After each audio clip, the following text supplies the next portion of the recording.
ಅವರು ಮಾತನಾಡಿದ್ರು. ಕಾಂಗ್ರೆಸ್ ಪಕ್ಷ ಜನರಿಗೆ ಸುಳ್ಳು ಹೇಳಿ ಅಧಿಕಾರವನ್ನ ಪಡೆದಿದೆ. ಅಧಿಕಾರ ಪಡೆದು ದರ ಹೆಚ್ಚಳ ಮಾಡುವಲ್ಲಿ ಮುಂದಾಗಿದೆ. ಕಾಂಗ್ರೆಸ್ ಸರ್ಕಾರ ನಿರ್ಲಜ್ಜ ಸ್ಥಿತಿಗೆ ಬಂದಿದೆ. ರಾಜ್ಯ ಸರ್ಕಾರದ ಬಳಿ ಹಣ ಇಲ್ಲ. ಸರ್ಕಾರ ಸಂಪೂರ್ಣ ದಿವಾಳಿಯಾಗಿದೆ. ಉಚಿತ ಯೋಜನೆಗಳ ಹಣ ಈವರೆಗೂ ಕೂಡ ನೀಡಿಲ್ಲ. ಸರ್ಕಾರದ ಭ್ರಷ್ಟಾಚಾರ ಹಾಗೂ ದುರಾಡಳಿತದ ಕಾರಣದಿಂದ ದೇಶ ಆರ್ಥಿಕ ಸಂಕಷ್ಟವನ್ನ ಎದುರಿಸ್ತಾ ಇದೆ. ರಾಜ್ಯದಲ್ಲಿ ಕೊಲೆ ಸುಲಿಗೆ ಜಾಸ್ತಿ ಆಗ್ತಾ ಇದೆ ಅಂತ ಹೇಳಿ ಕಾಂಗ್ರೆಸ್ ವಿರುದ್ಧ ವಾಗ್ದಾಳಿಯನ್ನು ನಡೆಸಿದರು. ಜಾಸ್ತಿ, ವಿದ್ಯುತ್ತಲ್ಲಿ ಜಾಸ್ತಿ, ಮದ್ಯದಲ್ಲಿ ಜಾಸ್ತಿ, ಆಮೇಲಿಂದ ರಿಜಿಸ್ಟ್ರೇಷನ್ ಚಾರ್ಜಸ್ಸು ಜಾಸ್ತಿ, ಈ ರೀತಿ ಎಲ್ಲ ಜಾಸ್ತಿ ಮಾಡಿ ಮಾಡಿ ಮಾಡಿ ಮಾಡಿ ಈಗ ಇದನ್ನು ಜಾಸ್ತಿ ಮಾಡಿ ಮತ್ತು ಜನಕ್ಕೆ ಫ್ರೀ ಕೊಡ್ತೀವಿ ಅಂತ ಹೇಳೋದು. ಪೆಟ್ರೋಲ್ ಡೀಸೆಲ್ ಜಾಸ್ತಿ.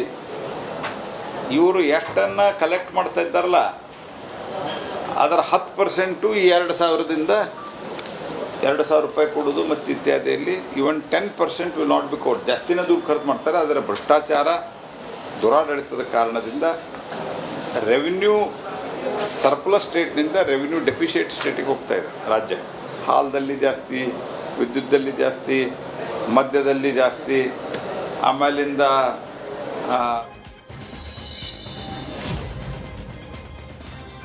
ಬಸ್ ದರ ಏರಿಕೆ ವಿಚಾರಕ್ಕೆ ಮಾಜಿ ಸಚಿವ ಕೆಎಸ್ ಈಶ್ವರಪ್ಪ ಪ್ರತಿಕ್ರಿಯೆಯನ್ನು ನೀಡಿದ್ದಾರೆ. ಶಿವಮೊಗ್ಗದಲ್ಲಿ ಮಾತನಾಡಿದ ಅವರು, ಈ ಬಗ್ಗೆ ಈಗಾಗಲೇ ನಾನು ಏನೂ ಹೇಳಲ್ಲ, ಮುಂದೆ ನೋಡಿ ಇನ್ನೂ ಏನೇನೋ ಜಾಸ್ತಿ ಆಗತ್ತೆ ಅಂತ ಕಾಂಗ್ರೆಸ್ನವರು ಸಾಲ ಮಾಡಿ ಗ್ಯಾರಂಟಿ ಯೋಜನೆ ಜಾರಿಗೆ ತಂದರೆ ಇನ್ನು ಏನೇನು ಆಗತ್ತೆ ಅಂತ ವ್ಯಂಗ್ಯವಾಡಿದ್ರು. ಇನ್ನು ಇದೇ ವೇಳೆ ಪ್ರಿಯಾಂಕ್ ಖರ್ಗೆ ರಾಜೀನಾಮೆ ವಿಚಾರಕ್ಕೆ ಪ್ರತಿಕ್ರಿಯಿಸಿದ ಅವರು, ಪ್ರಿಯಾಂಕ್ ಖರ್ಗೆ ಡೆತ್ ನೋಟ್ನಲ್ಲಿ ನನ್ನ ಹೆಸರು ಇಲ್ಲ ಅಂತಾರೆ.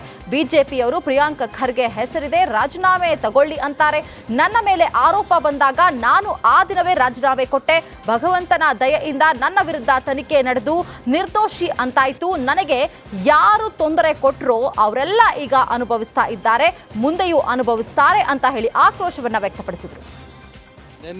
ಮೊನ್ನೆ ನಡೆದಂಥ 3 ವಿಧಾನಸಭೆಯ ಉಪಚುನಾವಣೆಯಲ್ಲಿ ಅವ್ರು ಗೆದ್ದಿದ್ದಾರೆ ಕಾಂಗ್ರೆಸ್ನವರು. ಅವ್ರು ಹೇಳ್ತಾರೆ ಜನ ನಮ್ಮ ಜೊತೆಗಿದ್ದಾರೆ ಅಂತ.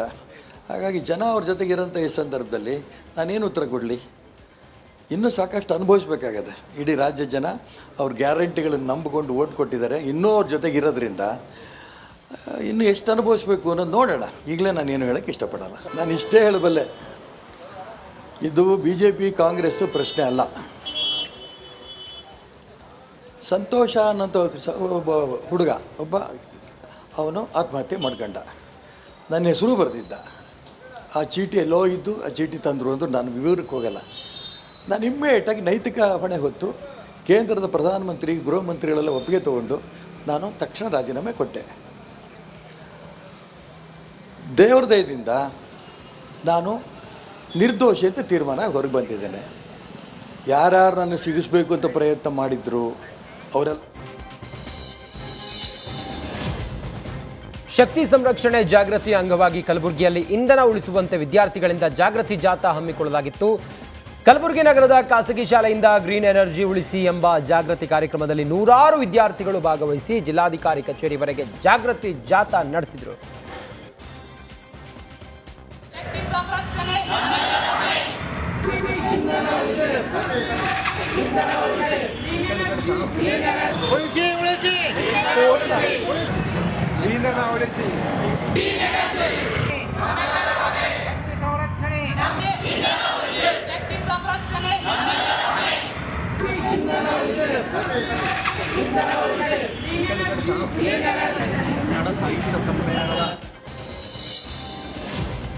ಮೂಲಭೂತ ಸೌಕರ್ಯ ಸೇರಿ ಗ್ರಾಮದಲ್ಲಿ ಶುದ್ಧ ಕುಡಿಯುವ ನೀರು ಇಲ್ಲದೆ ಪರದಾಡುತ್ತಿದ್ದ ಗ್ರಾಮಕ್ಕೆ ಅಧಿಕಾರಿಗಳು ಭೇಟಿಯನ್ನು ನೀಡಿದ್ದಾರೆ.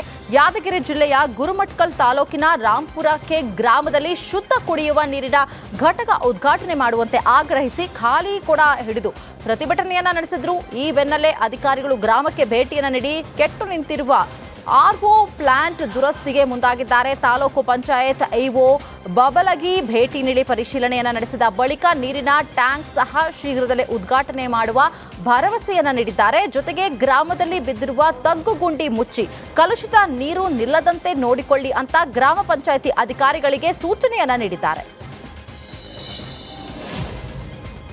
ರಾಯಚೂರಿನ ದೇವದುರ್ಗ ಪಟ್ಟಣದ ಬಾಬು ಗೌರಂಪೇಟ ಎಂಬ ಮುಸ್ಲಿಂ ಯುವಕ ಅಯ್ಯಪ್ಪ ಸ್ವಾಮಿಯ ಮಾಲೆಯನ್ನು ಧರಿಸಿ ಶಬರಿಮಲೆಯಲ್ಲಿ ಅಯ್ಯಪ್ಪನ ದರ್ಶನವನ್ನು ಪಡೆದಿದ್ದಾರೆ. ಕಳೆದ 10 ವರ್ಷಗಳಿಂದ ಮಾಲೆ ಧರಿಸಿ ಶಬರಿಮಲೆಗೆ ತೆರಳುತ್ತಾ ಇದ್ದ ಅಯ್ಯಪ್ಪ ಮಾಲಾಧಾರಿ ಬಾಬು ಧರ್ಮದ ಭೇದ ಭಾವವಿಲ್ಲದೆ ಅಯ್ಯಪ್ಪನಿಗೆ ನಿತ್ಯ ಪೂಜಿಸುತ್ತಾ ಬರ್ತಿದ್ದಾರೆ. ಇನ್ನು ಮುಸ್ಲಿಂ ಯುವಕ ಬಾಬು ಅವರ ಭಕ್ತಿ ಭಾವಕ್ಕೆ ಸಾರ್ವಜನಿಕ ವಲಯದಲ್ಲಿ ಭಾರೀ ಮೆಚ್ಚುಗೆ ವ್ಯಕ್ತವಾಗಿದೆ. ಭತ್ತ ಖರೀದಿಸುವಂತೆ ಆಗ್ರಹಿಸಿ ರೈತರು ಮೈಸೂರು ಮಳವಳ್ಳಿ ಮುಖ್ಯ ರಸ್ತೆ ತಡೆದು ಪ್ರತಿಭಟನೆಯನ್ನು ನಡೆಸಿದರು. ಟಿ ನರಸೀಪುರ ತಾಲೂಕಿನ ಬನ್ನೂರಿನಲ್ಲಿ ದಿಢೀರ್ ಪ್ರತಿಭಟನೆಯಿಂದಾಗಿ ಕೆಲಕಾಲ ಸಂಚಾರ ಅಸ್ತವ್ಯಸ್ತವಾಯಿತು. ಈಗಾಗಲೇ ಭತ್ತ ಖರೀದಿ ಕೇಂದ್ರ ತೆರೆಯಲಾಗಿದೆ. ಆದರೆ ಭತ್ತ ಖರೀದಿ ಕೇಂದ್ರದಲ್ಲಿ ಭತ್ತ ಖರೀದಿ ಮಾಡ್ತಾ ಇಲ್ಲ. ರೈತರು ಬೆಳೆದಂತಹ ಭತ್ತ ಮಧ್ಯವರ್ತಿಗಳ ಪಾಲಾಗ್ತಾ ಇದೆ. ಕೂಡಲೇ ರೈತರು ಬೆಳೆದ ಭತ್ತ ಖರೀದಿಸಬೇಕು ಅಂತ ಹೇಳಿ ಆಗ್ರಹಿಸಿ ನಡು ರೋಡಿಗೆ ಭತ್ತವನ್ನ ಸುರಿದು ಅನ್ನದಾತರು ಆಕ್ರೋಶವನ್ನ ವ್ಯಕ್ತಪಡಿಸಿದರು. ಕಳ್ಳತನ ಮಾಡಲು ಹೋಗಿ ಮಹಿಳೆಯೊಂದಿಗೆ ಅಸಭ್ಯ ವರ್ತನೆ ತೋರಿ ಕಳ್ಳ ಸಿಕ್ಕಿಬಿದ್ದಿರುವ ಘಟನೆ ಮೈಸೂರು ಜಿಲ್ಲೆಯ ನಂಜನಗೂಡು ತಾಲೂಕು ಬೊಕ್ಕಹಳ್ಳಿ ಗ್ರಾಮದಲ್ಲಿ ನಡೆದಿದೆ. ಗ್ರಾಮದ ಹರ್ಷ ಎಂಬಾತ ಅದೇ ಗ್ರಾಮದ ಮಂಜುಳಾ ಎಂಬಾಕೆಯ ಮನೆಗೆ ನುಗ್ಗಿ ಕಳ್ಳತನಕ್ಕೆ ಪ್ರಯತ್ನಿಸಿದ್ದ. ಈ ವೇಳೆ ಮನೆಯಲ್ಲಿ ಯಾರೂ ಇಲ್ಲದನ್ನು ಗಮನಿಸಿದ ಹರ್ಷ ಆಕೆಯ ಜೊತೆ ಅಸಭ್ಯವಾಗಿ ವರ್ತಿಸಿದ್ದಾನೆ. ಈ ಸಂಬಂಧ ಗ್ರಾಮಸ್ಥರು ಆತನನ್ನು ಕಂಬಕ್ಕೆ ಕಟ್ಟಿ ಹಾಕಿ ಥಳಿಸಿ ಪೊಲೀಸರಿಗೆ ಒಪ್ಪಿಸಿದ್ದಾರೆ. ಈ ಸಂಬಂಧ ಸ್ಥಳೀಯ ಠಾಣೆಯಲ್ಲಿ ಪ್ರಕರಣವೂ ಕೂಡ ದಾಖಲಾಗಿದೆ. ನಿಮ್ಮ ಕಾಲದಲ್ಲಿ ನೋಡಿದೀವ ಮತ್ತೆ ಯಾಕಪ್ಪ ಬಂದೆ ನಮ್ಮ ಮನೆಗೆ? ನಾವೇನ್ ದ್ರೋಹ ಮಾಡಿದ್ದು ನಿಮ್ಗೆ? ನೀನ್ ಕರೆಕ್ಟ್ ಆಗಿ ಹೇಳಿಲ್ಲ ಅಂದ್ರೆ ನಮ್ಮಿಬ್ಬರು ಮನೆ ಮನೆಗೆ ಹೋಯ್ತದ.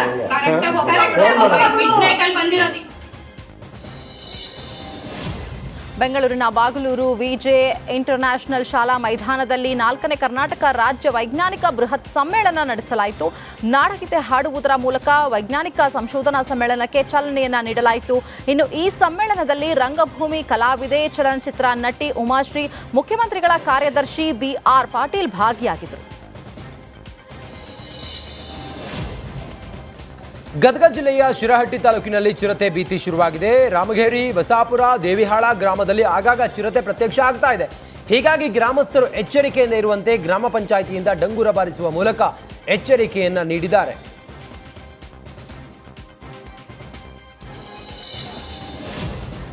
ರಾಜ್ಯದಲ್ಲಿ ಈಗಾಗಲೇ ಸಾಕಷ್ಟು ಸ್ಮಾರಕಗಳು, ಶಾಸನಗಳು ಸಿಕ್ಕಿವೆ. ಅದೇ ಸಾಲಿಗೆ ಈಗ ಮತ್ತೊಂದು ಐತಿಹಾಸಿಕ ಕುರುಹು ಸೇರ್ಪಡೆ ಆಗಿದೆ. ಆದರೆ ಈ ಕುರುಹು ಭಿನ್ನವಾಗಿದ್ದು, ಜೊತೆಗೆ ರಾಜ್ಯದಲ್ಲಿ ಪತ್ತೆಯಾದ ಮೊಟ್ಟ ಮೊದಲ ಪುರಾತತ್ವ ಸ್ಮಾರಕ ಅನ್ನೋ ಪಟ್ಟಿಗೆ ಸೇರ್ಪಡೆ ಆಗಿದೆ. ದಾವಣಗೆರೆ ಜಿಲ್ಲೆಯ ಹರಿಹರ ತಾಲೂಕಿನ ಬಿಳಸನೂರು ಗ್ರಾಮದಲ್ಲಿ ಏಕಶಿಲೆಯಲ್ಲಿ ನಿಂತಿರುವಂತಹ ಕಲ್ಲು, ಆ ಕಲ್ಲಿನ ಮೇಲಿನ ಇತಿಹಾಸ ಸಾರುವಂತಹ ಗರುಡ ಮತ್ತು ನಂದಿ ಇರುವ ಶಾಸನ ಪತ್ತೆಯಾಗಿದೆ. ಶ್ರೀರಾಮ ಮಂದಿರ ಲೋಕಾರ್ಪಣೆಯಾಗಿ 1 ವರ್ಷ ಆಗ್ತಾ ಬರ್ತಾ ಇದೆ. ಈ ಹಿನ್ನೆಲೆಯಲ್ಲಿ ರಾಜಾಜಿನಗರದ ರಾಮ ಮಂದಿರದ ಬಳಿ ಹಿಂದೂ ಸಂಘಟನೆ ನಾಯಕ MB ಉಮೇಶ್ ಶೆಟ್ಟಿ ನೇತೃತ್ವದಲ್ಲಿ ಬಾಲರಾಮನ ಕ್ಯಾಲೆಂಡರ್ ಲೋಕಾರ್ಪಣೆಗೊಳಿಸಲಾಯಿತು. ಅಯೋಧ್ಯೆಯಲ್ಲೇ ತಯಾರು ಮಾಡಿದ ಈ ವಿಶೇಷ ಕ್ಯಾಲೆಂಡರ್ನಲ್ಲಿ ಶ್ರೀರಾಮನ ಚರಿತ್ರೆಯನ್ನ ಚಿತ್ರದಲ್ಲಿ ಬಣ್ಣಿಸಲಾಗಿದೆ.